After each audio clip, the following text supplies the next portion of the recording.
So Greece, Italy, now Spain, changes in leadership afoot. All right, and the throw the bums out feeling really doesn't stop there. We've listened to the dullest, most technocratic speeches I've ever heard. You are all in denial. By any objective measure, the euro is a failure. And who is actually responsible? I mean, who's in charge out of you lot? Well, of course, the answer is none of you. We know who the villains are. You should all be held accountable for what you've done. You should all be fired. And your friends here got together like a pack of hyenas, rounded on Papandreou, had him removed and replaced by a puppet government. What an absolutely disgusting spectacle that was. I was wrong about you. I said you'd be the quiet assassin of nation-state democracy, but you're not anymore. You're rather noisy about it, aren't you? You, an unelected man, went to Italy and said this is not the time for elections, but the time for actions. What in God's name gives you the right to say that? Man, oh man. Take that to the member of the European Parliament who said all that and more. Nigel Farage joins us now. Good to have you, sir. Good afternoon. You know what I admired about that? You were there right to these guys' faces. I mean, it wasn't something done behind their back and all that. Was maybe the nature of your system that you can do that.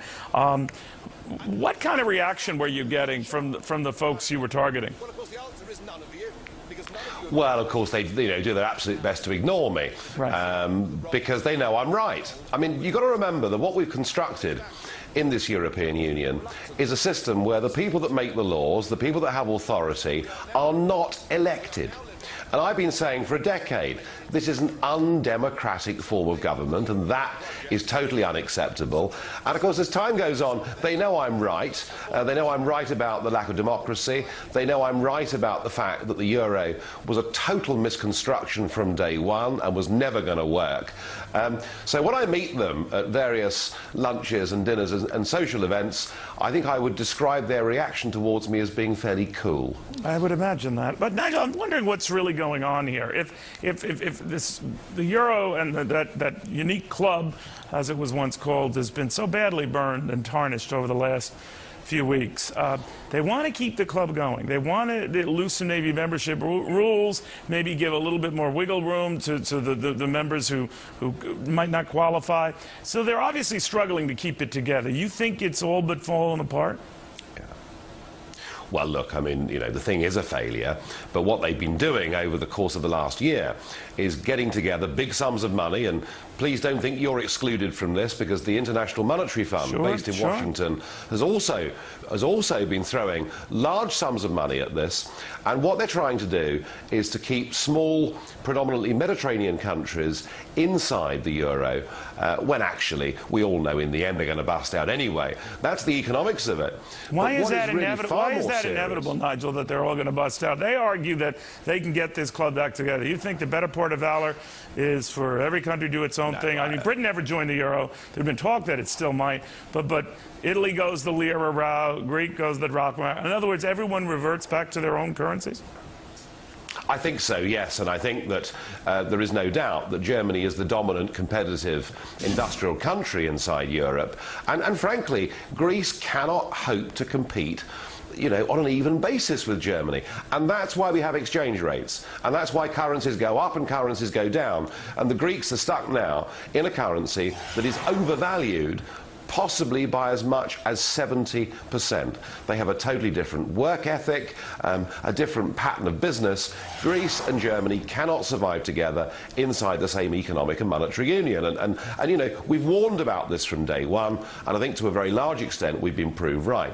But what is really scary, and what has happened since I was last on Fox 3 weeks ago warning about all of this, is we saw in Greece the Prime Minister, Papandreou, dared to use the word referendum. He said, I'm going to put this package to the Greek people to see whether they want to stay part of the euro or not. With that, the bosses in Brussels rounded on him, had him removed and replaced by somebody who had not been elected as Prime Minister and was a puppet.